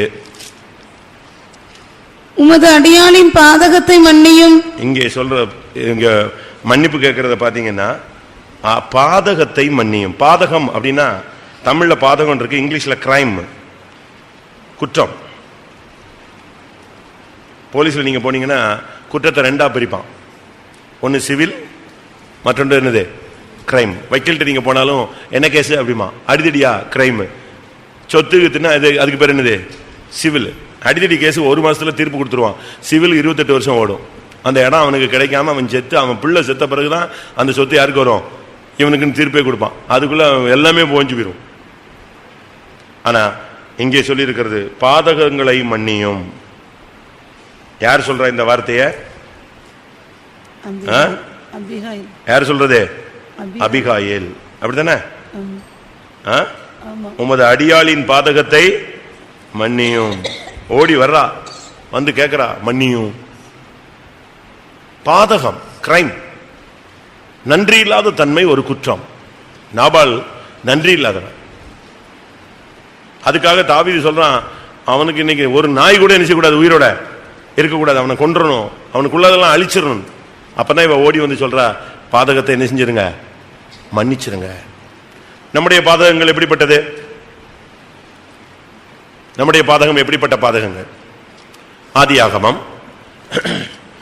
50ஆம் அதிகாரம் 16ஆம் வசனத்துல யோசேப்பின் சகோதரர்கள் வந்து சொல்றாங்க, எங்களுடைய பாதகத்தை மன்னியும். உம்முடைய சகோதரர் உமக்கு பொல்லாங்கு செய்திருந்தாலும் அவர்கள் செய்த துரோகத்தையும் பாதகத்தையும் நீர் தயவு செய்து மன்னிக்க வேண்டும் என்று உம்முடைய தகப்பனார் மரணமடையும் முன்னே உமக்கு சொல்லும்படி கட்டளையிட்டார். உம்முடைய சகோதரர்கள் செய்த துரோகத்தையும் பாதகத்தையும் நீர் தயவு செய்து மன்னிக்க வேண்டும். உங்களால மன்னிக்க முடியுமா? ஆண்டவர்கிட்ட கேட்கிறேன், ஆண்டவரே மன்னியும், எங்களுடைய பாதகங்களை மன்னியும். நம்ம மற்றவங்களுக்கு விரோதமா செய்யறது எல்லாமே யாருக்கு விரோதமானதுதான்? பத்சேபாளோடு பாவம் செஞ்சுட்டு தாவீது அறிக்கையிடும் போது சங்கீதத்தில் சொல்றாரு, நான் தேவரீர் ஒருவருக்கு விரோதமா என்ன செஞ்சேன், பாவம் செஞ்சேன். பத்சேபாளுக்கு உரியாக்குன்னு அந்த வேர்டை மென்ஷனே பண்ணல. அது யாருக்கு விரோதமானது? தேவனுக்கு விரோதமானதுன்னு சொல்றாரு. பாதகம் என்பது நம்முடைய வாழ்க்கையில சகோதரர்களுக்கு விரோதமாய் செய்கிறது. நன்றி இல்லாத தன்மைகள் பாதகம் என்று அழைக்கப்படுகிறது. 2வது, நாம் சகோதரருக்கு விரோதமாய், அவங்க பாருங்க, அந்த 10 பேரும் பயங்கரமான ஆளுங்க. அவனை அடிச்சு குழியில தூக்கி போட்டு எடுத்து வித்துட்டு அழகா வீட்டில் போய் எத்தனையோ வருஷமா வெளியே சொல்லாம அப்படியே பல்ல கடிச்சிட்டு உட்காந்துருக்கானுங்க பாருங்க. அவன் செத்துட்டான், அவங்க பிள்ளையா அவன் எங்க போனானோ, மிருகம் பீறிட்டுருச்சு, இப்படியே சொல்லிட்டு இருக்கான். ஆனா மனசாட்சியில ஓடிக்கிட்டே இருக்கு. யோசேப்புக்கு முன்னால வந்த உடனே நம்ம அவனுக்கு அன்னைக்கு செஞ்சதுக்கு இன்னைக்கு என்ன செய்யறோம், தண்டனை அனுபவிக்கிறோம். அந்த குற்றம் அவங்க நெஞ்சில நின்றுகிட்டே இருந்துச்சு. குற்றமுள்ள நெஞ்சு குறுகுறுக்குமா. நம்முடைய பாதகங்கள், நம்ம சகோதரர்களுக்கு விரோதமாய் செய்தது, நன்றி இல்லாத தன்மைகள், இதுக்கெல்லாம் நாம் மன்னிப்பு கேட்க வேண்டிய நேரம். இந்த பாதகம் இருந்துச்சுன்னு சொன்னா அது அதிக பேர்டனை உண்டாக்கும். ஏசாயா 24:20. ஏசாயா 24:20. என் ஜனமே, நீ போய் உன் அறைகளுக்குள்ளே பிரவேசித்து உன் கதவுகளை பூட்டிக் கொண்டு சினம் கடந்து போக மட்டும் கொஞ்ச நேரம் ஒழித்துக்கொள். 24:20. இது நான் தப்பா வச்சேன். நான் என்ன சொன்னேன்? ஏசாயா 26 தப்பா சொல்லிட்டேனா? இல்லையா? 24:20. வெறித்தவனை போல தேசம் தள்ளாடி ஒரு குடிலை போல பெயர்த்து போடப்படும். அதன் பாதகம் அதன் மேல் பாரமாய் இருக்கையால் அது விழுந்து போம், இனி எழுந்திராது. பாதகம் நம்ம மேல இருந்துச்சுன்னா அது பாரமாயிடும். குற்றங்கள் நம்ம மேல இருக்கும்போது ஒரு நாள் நம்ம விழ வச்சிடும், அது நம்மளை எழும்ப விடாது. அதனால தான் சொல்லி இருக்கிறது, ஆண்டவரே என்னுடைய பாதகங்களை நீங்க நெஞ்சிருங்க, இப்பவுமே மன்னிச்சிருங்க. ஆண்டவர் மன்னிச்சிட்டாருன்னா முடிஞ்சிருச்சு, அது ஃபைல் க்ளோஸ். சகல பாவங்களையும் இயேசு கிறிஸ்துவின் ரத்தம் சகல பாவங்களையும் நீக்கி நம்மை சுத்திக்கும். அதுக்கு ஒரு தெசலோனிக்கேல இந்த பிரதர் என்ன பிரசங்கம் பண்ணாரு, பாவங்களை நீக்கி சுத்திகரிக்கிறது இல்ல, பாவத்தோட ரெக்கார்டையே நீக்கி என்ன செய்யுது, அது சுத்திகரிக்கிறான். மூல மொழிபெயர்ப்புல அந்த ரெக்கார்டே எடுத்துருது, சுத்தமா பதிவு செய்யப்பட்ட பாவம் முற்றிலும் என்ன செய்யப்படுகிறது, அகற்றப்படுது, பதிவிலிருந்தே வெளியே போயிடுது. நீங்க யோசிச்சு பாருங்க. அதனால தான் அவன் சொல்றான், ஆண்டவரே கேளும், எனக்கு விரோதமாக எழும்புற ஜனங்களுடைய பேச்சுகளை கேளும், என் ஜெபத்தை கேளும், நிந்தைகள் வழக்காடுகளை கேளும். அதே நேரத்தில் என்னையும் நீர் என்ன செய்யும், என்னுடைய பாதகங்களை நீர் மன்னியும். அடுத்ததாக மத்தேயு 6:12, எங்கள் கடனாளிகளுக்கு நாங்கள் மன்னிக்கிறது போல எங்கள் கடன்களை எங்களுக்கு மன்னியும். கடன், 2 கடன் இருக்கு. ஒன்று பாவக்கடன், மற்றொன்று பணக்கடன். இந்த இடத்துல சொல்லப்பட்டது என்ன கடன்?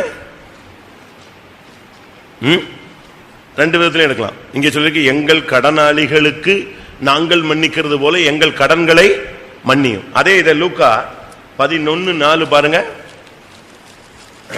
லூக்கா 11:4, எங்கள் பாவங்களை எங்களுக்கு மன்னியும், நாங்களும் எங்களிடத்தில் கடன்பட்ட எவனுக்கு மன்னிக்கிறோமே. இப்ப இந்த இடத்துல கடனை எப்படி சொல்றாரு, பாவம். 2 இருக்கு. ஒன்று பாவக்கடனையும் தீர்க்கணும், காசு கடனையும் மன்னிக்கணும். சரி, நம்ம மன்னிச்சிருவோமா? நம்மகிட்ட யார்ட்டையாவது வாங்கிட்டு ஒருத்தன் கொடுக்கலன்னா மன்னிச்சிருவோமா? அவ்வளவு பெருந்தன்மை நமக்கு இருக்கா? பாவங்களை மன்னிச்சிட்டீங்களா? உங்க பிள்ளைங்க செஞ்சதை மன்னிச்சிருவீங்க, உங்க பெற்றோர்கள் செஞ்சதை மன்னிச்சிருவீங்க. ஆனா உங்க அண்ணன் தம்பி செஞ்சதை உங்களால என்ன செய்ய முடியாது, மன்னிக்க முடியாது. ஒரு சில பெற்றோர்களுக்கு தாம் பிள்ளை செய்த தவிர என்ன செய்ய முடியல, மன்னிக்க முடியல. நேற்று ஒரு தம்பி வந்தான், அவன் ஒரு தப்பு பண்ணிட்டான். இப்ப அவங்க அப்பா சிக்கு, அவனுக்கு பார்க்கணும்னு ஆசை. அவங்க அம்மாவிட்ட ஃபோன் பண்ணி, நான் அப்பாவை பார்க்க வரேன், செத்தா கூட நீ வரக்கூடாது. இல்லை, நான் ஜஸ்ட் வந்து பார்த்துறேன், நான் செஞ்சது தப்பு தான், மன்னிப்பு கேட்குறேன், காலில் விழுந்து மன்னிப்பு கேட்குறேன், என்னை ஒரு சான்ஸ் கொடுங்க, அப்பாவை பார்க்க. வந்துடாத. அவன் பையன் சென்னையிலேருந்து இங்கே வரைக்கும் வந்தான், என் ரூம் வரைக்கும் வந்தான். ஆனால் எங்கே போக முடியல அவனால், கடைசி வரைக்கும் அப்பாவை பார்க்காமலே போயிட்டான். நான் சொன்னேன், ஒரு டாக்டர் மாதிரியாவது உள்ளே போயிடலாமே. ஐயோ, என் தங்கச்சி அங்கே இருக்கா, பிசாஸ் மாதிரி பிடிச்சிக்குவாங்க, என்னை ஒரு வழி பண்ணிடுவாங்க, ஆஸ்பத்திரியிலே அசிங்கப்படுத்திடுவாங்க. நான் சொன்னேன், அப்போ ஒன்று செய், நீ பெரிய டாக்டர்கிட்ட பேசி ஐசியூ வார்டில் வச்சு எப்படியாவது உள்ளே பூந்து பார்த்துருங்க. ஐயோ, எங்கே போனாலும் என்னை கொன்னே விடுவாங்க, அவங்க என்னை உள்ளே விடவே மாட்டாங்க. நான் எத்தனையோ ட்ரிப்பு கெஞ்சிட்டேன், அழுதுட்டேன், மன்னிப்பு கேட்டேன், நான் பணம் அனுப்புகிறேன்னு சொல்லிட்டேன்.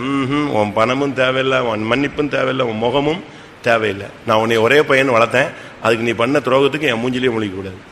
அவங்க ஆர்சி எப்படி இருக்குன்னு யோசிச்சு பாருங்க. அவங்களுக்கு என்ன செய்ய முடியல, அந்த பிள்ளைய மன்னிக்க முடியல. இது போல உங்களுக்கு மன்னிக்க முடியுமா? அவங்களுக்கு சொல்றாங்க, ஆண்டவரே எங்கள் கடன்களை மன்னியும், எங்கள் பாவங்களை மன்னியும். ஒன்று பாதகம் மன்னிக்கப்படணும், 2வது நம்முடைய பாவம் மன்னிக்கப்படணும், 3வது நம்முடைய கடன் மன்னிக்கப்படணும். அது என்ன கடனே? நம்ம ஆண்டவர்கிட்ட ரொம்ப காசு வாங்கிட்டு திருப்பி கொடுக்காம விட்டோமா? ஒரு விசுவாசியினுடைய ஆண்டவருக்கு செலுத்த வேண்டிய கடன் என்ன? பிரசங்கம் பண்ணியிருக்கனே, ஸ்தோத்திரம் பண்றது கடனே, ஸ்தோத்தரிக்க கடனாளிகளாய் இருக்கிறோம், சுவிசேஷம் சொல்ல கடனாளிகளாய் இருக்கிறோம், அன்பு கூற கடனாளிகளாய் இருக்கிறோம். இதெல்லாம் பைபிள்ல இவ்வளவு வசனங்கள் இருக்கு. நான் சுவிசேஷம் சொல்லாததுக்கு என்ன மன்னியும், மற்றவங்களை மன்னிக்காமல் இருக்கிறதுக்கு என்ன மன்னியும், மற்றவங்களுக்காக ஸ்தோத்திரம் பண்ணாமல் இருக்கிறதுக்கு என்ன மன்னியும். வசனம் சொல்றேன், சொல்லுங்க வரிசையா. ரோமர் 1ஆம் அதிகாரம் சுவிசேஷத்துக்கு கடன். தெசலோனிக்கேர் 2 தெசலோனிக்கேர் 1:3 டக்கு டக்குன்னு வாசிங்க. ரோமர் 1:15 1:14 கிரேக்கருக்கும் மற்ற அந்நியருக்கும் ஞானிகளுக்கும் மூடருக்கும் நான் கடனாளியாய் இருக்கிறேன். அதுக்கு மேல் வசனம், சகோதரரே, புறஜாதிகளான மற்றவர்களுக்குள்ளே நான் பலனை அடைந்தது போல உங்களுக்குள்ளும் சில பலனை அடையும்படிக்கு உங்களிடம் சுவிசேஷம் அறிவிக்க என்னால் இயன்ற மட்டும். ஆகையால் ரோமபுரியில் இருக்கிற உங்களுக்கும் என்னால் இயன்ற மட்டும் சுவிசேஷத்தை பிரசங்கிக்க விரும்புகிறேன். சுவிசேஷம் அறிவிக்க கடனாளிகள் 2 தெசலோனிக்கர் 1:3. சகோதரரே, நாங்கள் எப்பொழுதும் உங்களுக்காக தேவனை ஸ்தோத்திரிக்க கடனாளிகளாய் இருக்கிறோம். நம்ம மேல விழுந்த கடன், ஒரு விசுவாசிக்காக, ஒரு ஊழியக்காரனுக்காக, தேசத்துக்காக, சபையில் உள்ள ஜனங்களுக்காக, உனக்கு அறிமுகமான எல்லாருக்கா நீ என்ன செய்யணும்? தேவனை ஸ்தோத்திரிக்கணும். இந்த கடன்ல நீங்க என்னைக்கு தீர்க்க போறீங்கன்னு தெரியல, அது நிச்சயமா செய்யணும். அடுத்து 2வது சுவிசேஷம் அறிவிச்சே ஆகணும். சும்மா நீ மட்டும் பைபிள் தூக்கிட்டு வரக்கூடாது, போகணும். சுவிசேஷத்தை அறிவி, உன்னால முடிஞ்ச அளவு அறிவுக்கு ஏற்ற மாதிரி சொல்லு. அது பெரிய அழகா அப்படி சொற்கோர்வை, என்னது என்ன எழுத்து, என்ன வார்த்தைகள் எல்லாம் அப்படியே கோர்வையாக எதுகை மோனையோட தான் பேசணும்னு அவசியம் கிடையாது. நீ உன்னுடைய ஸ்டைல்ல பேசினாலே போதும், அந்த ஆத்மாவுடைய இருதயத்தை தொட்டா போதுமானது. அடுத்து அன்பு கூறுகிற 1 யோவான் 4:11. பிரியமானவர்களே, தேவன் இவ்விதமாய் நம்மிடத்தில் அன்பு கூர்ந்திருக்க நாமும் ஒருவரிடத்தில் ஒருவர் அன்பு கூற கடனாளிகளாய் இருக்கிறோம். எல்லாரையும் நேசிக்கணும். அடுத்ததாக லூக்கா 23:34 படி இயேசு சொல்றார், பிதாவே இவர்கள் அறியாமல் செய்கிறார்கள், இதை மன்னியும். இதுதான் பயங்கரமான கான்செப்ட். வாசிங்க லூக்கா 23:34. அப்பொழுது இயேசு, பிதாவே இவர்களுக்கு மன்னியும், தாங்கள் செய்கிறது இன்னதென்று அறியாதிருக்கிறார்களே என்றார். பாத்தீங்களா? அப்படி மன்னிக்க முடியுமா? அவங்க அறியாமலா செஞ்சாங்க? இயேசுவை சிலுவையில் அறைஞ்சது தெரிஞ்சா தெரியாமலா? ரொம்ப தெளிவா செஞ்சாங்க. அவங்க சொல்றாங்க, அவரு பிலாத்து சொல்றான், பரபாசை நான் விடுவிக்கட்டுமா இயேசுவை விடுவிக்கட்டுமான்னு. என்ன சொல்றாங்க? பரபாசை விடுவீங்க. அப்ப இவர் ரத்தமும் இவருடைய என்னது, எங்கள் மேலும் எங்கள் பிள்ளைகள் மேலும் இந்த ரத்த பலி வரட்டுங்க, செய்யுங்க, அடிச்சு கொள்ளு அப்படின்னு சொல்றான். அப்படி இருக்கா வசனம்? அவங்க எங்கள் மேலும் எங்கள் பிள்ளைகள் மேலும் வரட்டும் சொல்லி ஏத்துக்கிட்டு சிலுவையில் அறைஞ்சது. ஆனா இயேசு சொல்றாரு, எப்படி சொல்றாரு? இவர்கள் அறியாமல் செய்கிறார்கள். ஆனா உண்மையாவே அவங்க அறியாம தான் செஞ்சது. வாசிங்க மத்தேயு 27:25. அதற்கு ஜனங்கள் எல்லாரும், இவனுடைய இரத்த பலி எங்கள் மேலும் எங்கள் பிள்ளைகள் மேலும் இருப்பதாக என்று சொன்னார்கள். எப்படி இருக்கும்? இப்படி ஏத்துக்கிட்டவங்களை இயேசு சொல்றாரு, இவர்கள் என்ன செய்கிறார்கள்? அறியாமல் செய்கிறார்கள். அப்படி சொல்ல முடியுமா? சின்ன பையனா பரவாயில்ல, அறிவில்லைன்னு சொல்லலாம். இவனுக்கு தான் எல்லாம் தெரியுமே, இவன் இப்படி வளர்ந்துருக்கானே, இவனுக்கா தெரியாது? கல்யாணம் கட்டியிருக்கிறான், குழந்தை பெற்றிருக்கிறான், ஊழியத்துக்கு வந்து இத்தனை வருஷம் ஆச்சு, இவனுக்கா தெரியாது அப்படின்னு சொல்றோம். ஆனா இயேசுனுடைய கான்செப்ட் படி என்ன சொல்றாரு? இவர்களை அறியாமல் செய்கிறார்கள், இவர்களை மன்னியும். அப்படி சொல்ல முடியுமா நமக்கு? இயேசு அப்படி சொன்னார். அதனால தான் சொல்லி இருக்கிறது, ஆண்டவரே கேளும், ஆண்டவரே மன்னியும், பாதகங்களை மன்னியும், பாவத்தை மன்னியும், கடன்களை மன்னியும். கடைசியாக 3வது, ஆண்டவரே கவனியும். அதான் ரொம்ப முக்கியமானது. எதை கவனிக்கணும்? அதுக்கு ஒரு 2 பாயிண்ட் சொல்லி முடிக்கிறேன். சங்கீதம் 5:1. சங்கீதம் 5:1. கர்த்தாவே என் வார்த்தைகளுக்கு செவிகொடும், என் தியானத்தை கவனியும். கவனியும். ஆண்டவர் கவனிக்கிறது நம்முடைய தியானத்தை கவனிக்கிறார். உங்களுடைய தியானம் எப்படி இருக்கு? இன்னைக்கு தியானங்கிறது வேற மாதிரி போயிடுச்சு. மெடிடேஷன் சொல்லிட்டு அது யோகா, அப்படி இப்படி ஆழ்நிலை தியானம், அந்த தியானம் இந்த தியானம்னு நினைஞ்சிருச்சு, வித்தியாசமா போயிடுச்சு. ஆனா பைபிள் படி உள்ள தியானம்னா என்ன? ஆண்டவரை தியானிக்கும் போது கரெக்டா நீங்க தியானிச்சீங்கன்னா அனல் மூழும். ஆனா சரியா தியானிக்காம உட்காந்துக்கிட்டு வேற ஏதோ தியானிச்சிட்டீங்கன்னா உன் ஆவி என்ன செய்யும்? தொய்ஞ்சு போயிடும். நீங்க தேவ சமூகத்துல தான் இருப்பீங்க, ஃபுல்லா டல் ஆயிடுவீங்க. வாசிங்க 39ஆம் சங்கீதம் 3ஆம் வசனம். சரியா தியானிச்சா அக்கினி. என் இருதயம் எனக்குள்ளே அனல் கொண்டது, நான் தியானிக்கையில் அக்கினி மூண்டது. தியானிக்கையில அக்கினி மூழும். கரெக்டா தியானிச்சிட்டீங்க, ஆண்டவரே என்னுடைய வாழ்க்கையை ஒப்பு கொடுக்கிற சுவாமி, அப்படியே ஜபிச்சு ஜபிச்சு ஜபிச்சு அனல் முடிச்சுன்னா பிடிச்சிடும். ஆனா அதே நேரத்துல அதே கூட்டத்தில் உட்கார்ந்து இருக்கிற ஆளு வேற எதையோ தியானிச்சு சரி நமக்கு இப்படி ஆயிடுச்சு, எப்படி ஆயிடுச்சு, ஆண்டவர் விட்டாரு, ஐயோ போச்சு, சரி எல்லாரும் ஜெபிக்கிட்டோம், சரி வந்துட்டோம் அப்படின்னு உட்கார்ந்துட்டான்னா அவன் ஆவி என்ன செய்யும்? அவன் வேற ஏதோ ஒரு தியானத்துல இருப்பான். வாசிங்க 77ஆம் சங்கீதம் 3ஆம் வசனம். உன்னுடைய தியானத்துல அக்னி வருதா, ஆவி தொய்ந்து போதா? நான் தியானிக்கும் போது என் ஆவி தொய்ந்து போயிற்று. ஒண்ணுமில்லாம போச்சு. ரெண்டுமே தியானம் தான். ஒருத்தர் அதை சரியா பயன்படுத்தும் போது அது எப்படி ஆயிடுச்சு? அக்னி பிடிச்சிருச்சு. இன்னொருத்தர் அதை சரியா பயன்படுத்தாத போது ஆவி நெஞ்சிருச்சு, தொய்ந்து போச்சு. அதனால தான் சிலர் கூட்டம் முடிஞ்சு பயங்கர எழுப்புல போவாங்க, சிலர் அப்படி செத்து போன மாதிரியே திரும்பி போவோம். ஏன்னா அந்த கூட்டத்தை அவன் என்ன செய்யல, யூஸ் பண்ணல. அதான் முக்கியம். இப்ப வியாதியஸ்தரா ஆஸ்பத்திரிக்கு போறாங்க. ஒரு சிலர்லாம் பாருங்க, வீட்டுக்கு போகும்போது கார்ல திரும்பி போகும்போது இல்லை நடந்து போகும்போது நல்ல சுகதேகியா போவாங்க, நான் வந்தேன் எனக்கு சுகமாயிடுச்சு. ஒரு சிலர் பாருங்க திருப்பி போவாங்க, அது சுகமாகாதாமே, அது அப்படிதான் இருக்குமாமே, இந்த வியாதிக்கு மருந்தே இல்லையாமே, இப்படி செத்து போன மாதிரியே திரும்பி போவான். போகும்போதே 10 பேரை சாவடிச்சிட்ட மாதிரி தான் போவோம். கேட்கறவங்களாம் அப்படியா, மருந்தே இல்லையா, போச்சா. அவன் ஆவியும் சேர்ந்து தொய்ஞ்சு போகும். நம்பிக்கையெல்லாம் என்ன செய்யும், தளரும். இன்னைக்கு நீங்க எப்படி தியானிக்கிறீங்க? உங்களுடைய தியானம் எப்படிப்பட்டது? ஆண்டவரே என் தியானத்தை கவனியும், அதான் முக்கியம். ஆண்டவர் நம்முடைய தியானத்தை கவனிக்கிறார். ஈசாக்கு தியானம் பண்ணும்படியாக சாயங்கால வேளையில் வெளியில் போயிருந்தான். ஆதியாகமம் 24:63. 24 ஆதியாகமம் 24:63. ஈசாக்கு சாயங்கால வேளையிலே தியானம் பண்ண வெளியிலே போயிருந்து அங்கேதான் அவன் ரெபெக்காளை பார்த்தான். உன்னுடைய ஜெபத்துக்கு நீ தியானம் பண்ணினா உனக்கு பதில் கிடைக்கும். அவன் ஒரு டைம் வச்சிருந்தான். ஈசாக்குக்கு தியான டைம் என்னது? சாயங்காலம். ஏன்னா அப்பாவை கவனிக்கணும், அம்மா இல்லை, அம்மா இறந்துட்டாங்க, இப்ப அப்பாவை என்ன செய்யணும், கவனிக்கணும்.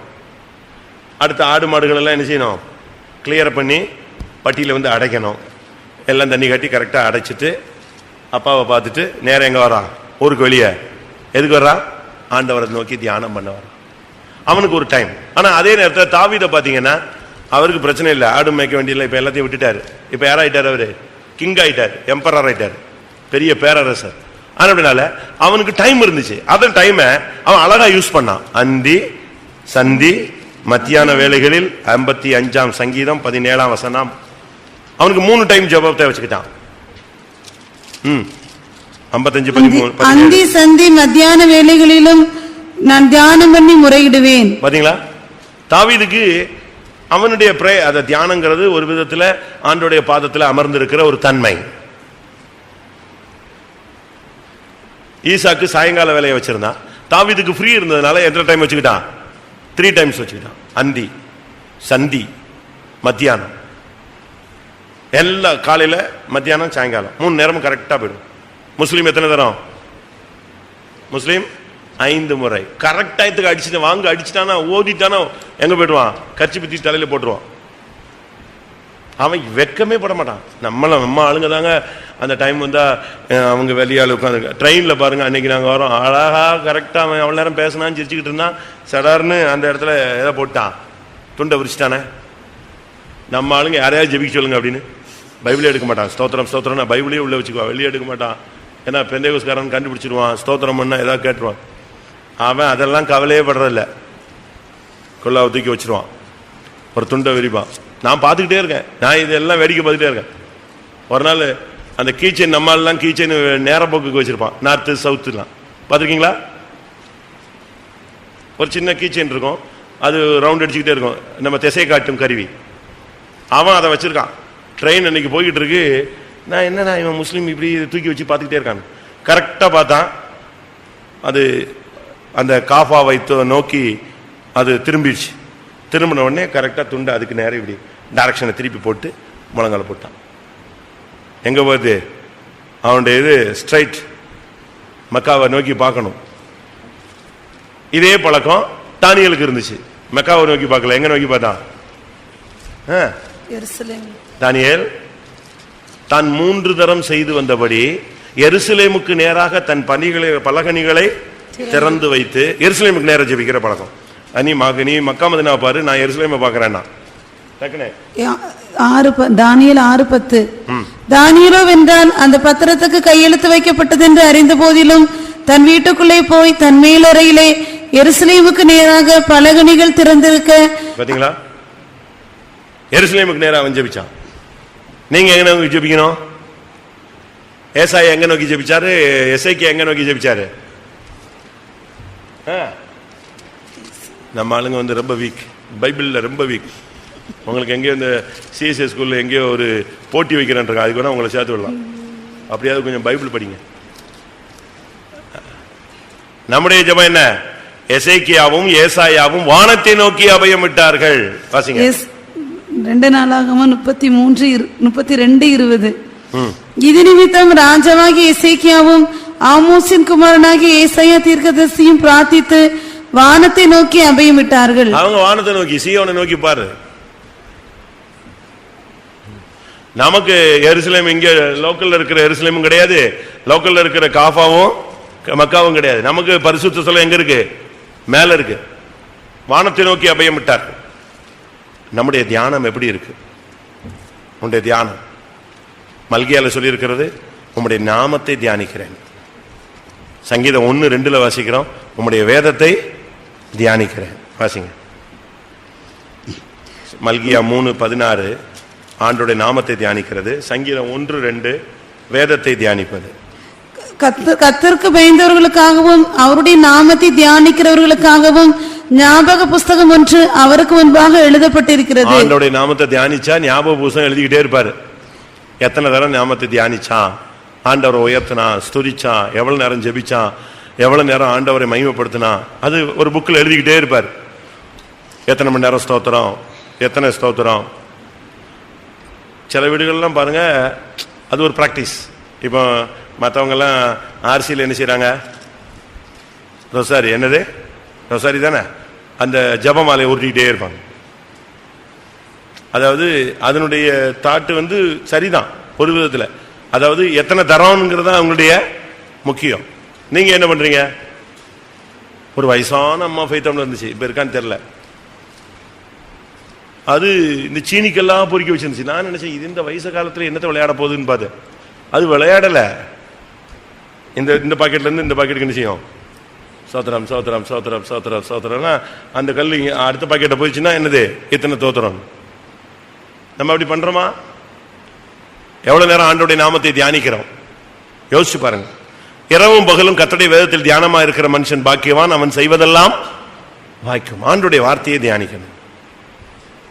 இப்படி ஒரு பிராக்டிஸை நம்ம இந்த நாட்களில் கொண்டு வர வேண்டியது அவசியம். அப்படி ஆண்டவருடைய நாமத்தை நீ தியானிச்சுக்கிட்டே இருந்தேன்னா உனக்கு முன்னாக ஒருத்தனும் எதிர்த்து நிற்க முடியாது. யோசுவா 1 அதிகாரத்தில் இரவும் பகலும் அதுவே உன் தியானமா இருப்பதாக. யோசுவா 1:8. இந்த நியாயப்பிரமாண புஸ்தகம் உன் வாயை விட்டு பிரியாதிருப்பதாக, இதில் எழுதியிருக்கிறவர்களின் படியெல்லாம் நீ செய்ய கவனமாய் இருக்கும்படி இரவும் பகலும் அதை தியானித்துக் கொண்டிருப்பாயாக. அப்பொழுது நீ உன் வழியை வாய்க்க பண்ணுவாய், அப்பொழுது புத்திமானாயும் நடந்து கொள்ளுவாய். அப்ப நீ 5ஆம் வசனத்துல நீ உயிரோடு நாளெல்லாம் ஒருவனும் உனக்கு முன்னால நிச்சய முடியாது, நிக்கவே முடியாது. அது அவனுக்கு கொடுத்த ஒரு வாக்குத்தத்தம். அடுத்ததாக கவனிக்கிற இன்னொரு காரியம், சங்கீதம் 17:1.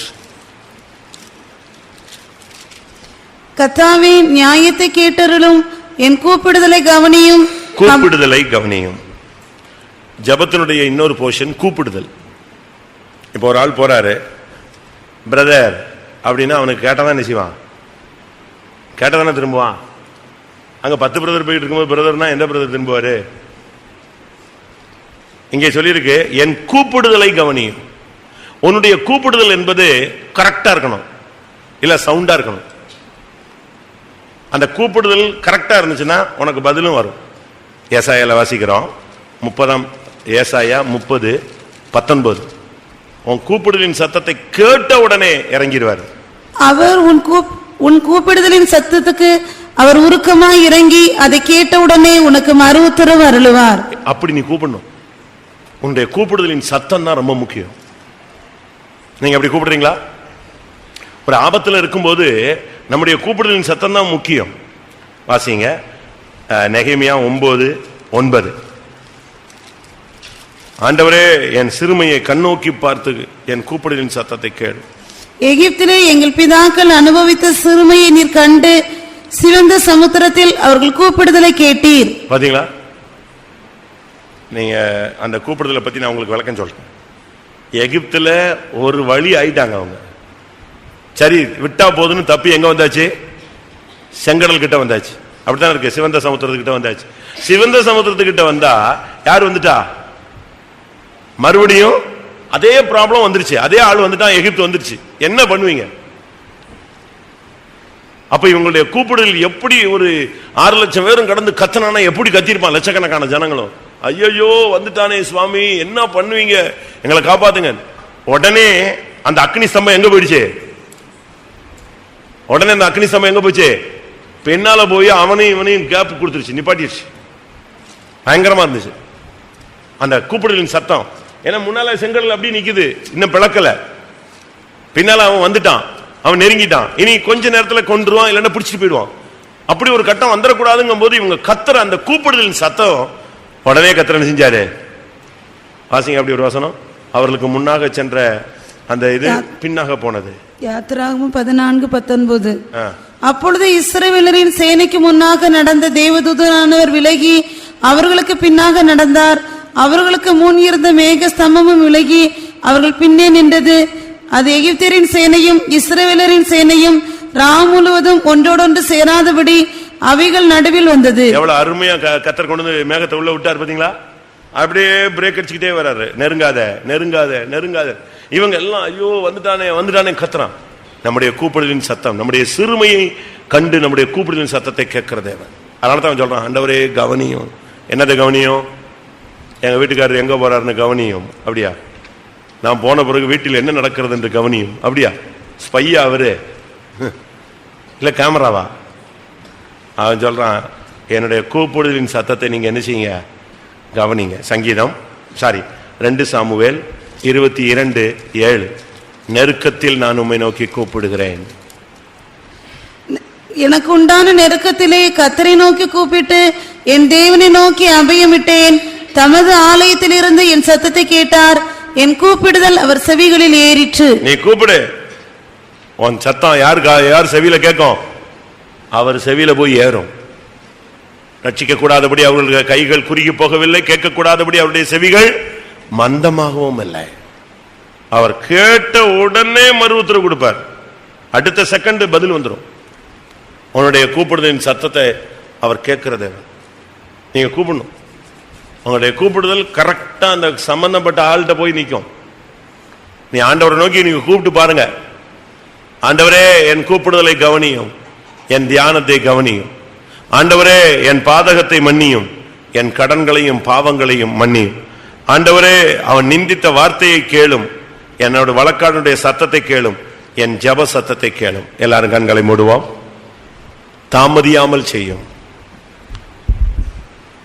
இந்த 3 காரியத்தையும் அவன் சொல்றான், தாமதியாமல் செய்யும். உம்முடைய நாமம் எங்களுக்கு தரிக்கப்பட்டிருக்கிறதே. ஆமே. எத்தனை பேர் இன்றைக்கு இந்த ஜபத்தை பண்ண போறீங்க? இது தானியேலுடைய ஜபம். அருமையான ஒரு ஜபம் பண்றான். எனக்கு இந்த வார்த்தையை நான் படிச்சதுல இருந்து என் மண்டையில ஓடிக்கிட்டே இருந்துச்சு.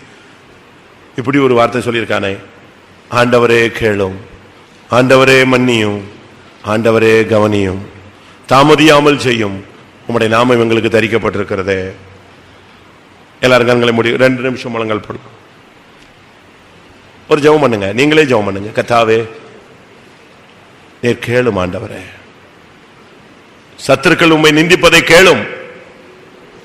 என்னோடு வழக்காடுகளுடைய சத்தத்தை நீர் கேளும். வாய் திறந்த ஒரு ஜெபம் பண்ணுங்க பார்க்கலாம்.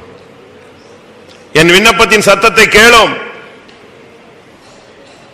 என் பாதகங்களை மன்னியும், என் கடன்களை மன்னியும், என் பாவங்களை மன்னியும், என் தியானத்தை கவனியும், என் கூப்பிடுதலின் சத்தத்தை கவனியும். ஆமென். இது உங்க நேரம். 2 நிமிஷம் டைம் தரேன். உங்களுக்கு மன்னிப்பு கேட்கணும்னா மன்னிப்பு கேளுங்க, கவனிக்க சொல்லுன்னா கவனிக்க சொல்லுங்க. ஆண்டவரே என் சத்தத்தை கேளுன்னா கேட்க சொல்லுங்க. தேவன் இந்த 3 காரியங்களையும் செய்கிற தேவன். ஆமென். ஹல்லேலூயா, ஹல்லேலூயா. உனக்கு விரோதமாய் பலரும் பல விதங்களில் பேசலாம், அதை கேட்கிற தேவன் ஒருவர் உண்டு. உன் குறைகள் எதுவாக இருந்தாலும் அதை மன்னிக்கிற தேவன் உண்டு. உன் தியானத்தை, உன் கூப்பிடுதலின் சத்தத்தை கவனிக்கிற ஒரு தேவன் உண்டு. நீ கூப்பிட்டு எத்தனையோ ஒரு பதில் கொடுக்காமல் போகலாம், உன் பிள்ளைகள் பதில் கொடுக்காமல் போகலாம், உன்னுடைய குடும்பத்தார் பதில் கொடுக்காமல் போகலாம், கவனிக்காதது போல போய்கொண்டே இருக்கலாம். ஆனால் தேவன் உன் கூப்பிடுதலை கவனிக்கிற தேவன்.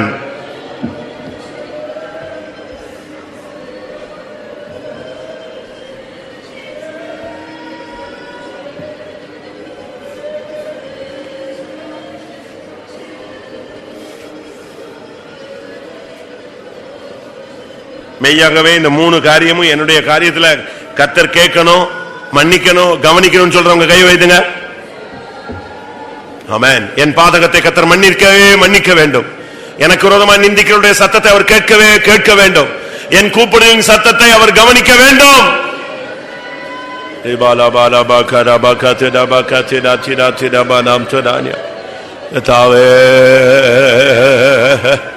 ஐயா, கூப்பிடுதலின் சத்தத்தை கவனியோம். எங்கள் பாதகங்கள் பாவங்களை மன்னியோம். எங்களோடு விரோதமாக எழும்பி போராடுகளுடைய சத்தத்தை நீர் கேளும்.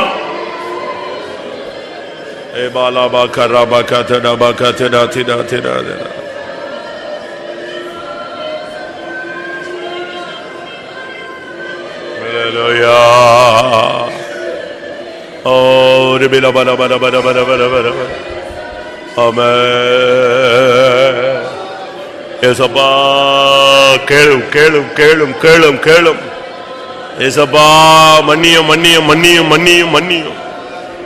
ஆண்டவரே, கவனியும் கவனியும் கவனியும். அல்லேலூயா.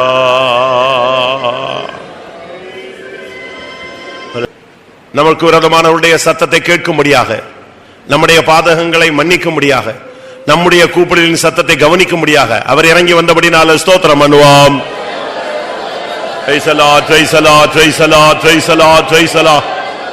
தம்முடைய நாமம் தரிக்கப்பட்ட ஜனங்களுக்காக அவர் தாமதியாமல் பல காரியங்களை அவர் செய்ய போறபடினால ஸ்தோத்திரம் பண்ணுவோம்.